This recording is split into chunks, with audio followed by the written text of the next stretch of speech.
সবসময় বলাই হয়ে থাকে আপনি আপনার শরীরের ইন্টারনাল অঙ্গ প্রত্যঙ্গ যেগুলো আছে সেগুলো যদি ভালো রাখতে চান তাহলে অবশ্যই আপনাকে একটি হেলদি ডায়েটারি গাইডলাইন মেনে চলতে হবে।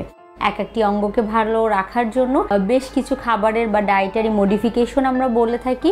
তো সেই ক্ষেত্রে কোলন ভালো রাখার জন্য সবার প্রথমে যদি বলতে হয় প্রচুর পরিমাণে পানি এবং পানি সমৃদ্ধ ফলমূল শাকসবজি গ্রহণ করতে হবে। কেননা কোলন ভালো রাখার জন্য পানি বা জলীয় খাবারের কিন্তু কোনো বিকল্প নেই। সেজন্য প্রতিদিন 8 থেকে 10 গ্লাস পানি পান করতে হবে।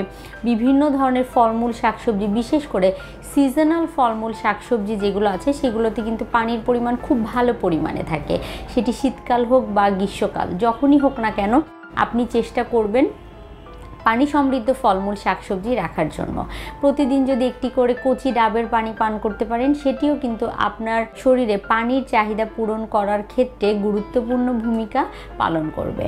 এর পরবর্তীতে বলবো যে সবসময় আসলে প্রচুর পরিমাণে পানি জাতীয় খাবার গ্রহণ করার পাশাপাশি আপনার খাদ্য তালিকায় ফলমূল শাকসবজি থেকে যেমন আপনি পানি পেয়ে যাচ্ছেন, পাশাপাশি আপনার কোলন ভালো রাখার জন্য অন্যান্য পুষ্টি উপাদানের চাহিদা পূরণ করতেও কিন্তু এটি সাহায্য করে থাকে।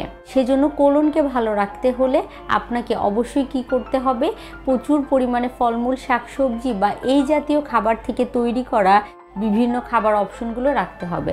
সকালে ব্রেকফাস্টে অবশ্যই একটি সবজির আইটেম রাখার চেষ্টা করবেন। মধ্য সকালে যখন খাবার গ্রহণ করবেন তখন একটি মিষ্টি ফল রাখলেন, আবার দুপুরে খাবারে শাকের একটি আইটেম রাখলেন, সবজির একটি আইটেম রাখলেন, বিকেলবেলায় যে কোনো একটি ফল বা টক ফল আপনি গ্রহণ করে ফেলতে পারেন। রাতের খাবার হিসেবেও রাতের খাবারের সাথে আপনি রাখার চেষ্টা করবেন যে কোনো সবজির একটি আইটেম। তাহলে দেখা যাবে যে আপনার কোলন হেলদি রাখতে সেটি সাহায্য করবে। কোন খাবারগুলো এড়িয়ে চলতে হবে, অতিরিক্ত প্রসেসড ফুড বা প্রক্রিয়াজাতকৃত খাবার যেগুলো আছে, যেমন আমরা সবসময় বলে থাকি যে রিফাইন্ড আটা যেগুলো আছে সেগুলো এড়িয়ে চলতে হবে। আবার অতিরিক্ত সাদা আটা থেকে তৈরি করা খাবার বা খাবার সামগ্রী যেগুলো আছে সেগুলো এড়িয়ে চলতে হবে। পাউরুটি, পাস্তা, সাদা আটা থেকে তৈরি করা খাবার সেগুলো এড়িয়ে চলার চেষ্টা করতে হবে। না হলে এটি কিন্তু আপনার কোলনকে হুমকির মুখে ফেলে দিবে। অতিরিক্ত চা কফি পান করার অভ্যাস অনেকের ক্ষেত্রেই থাকে।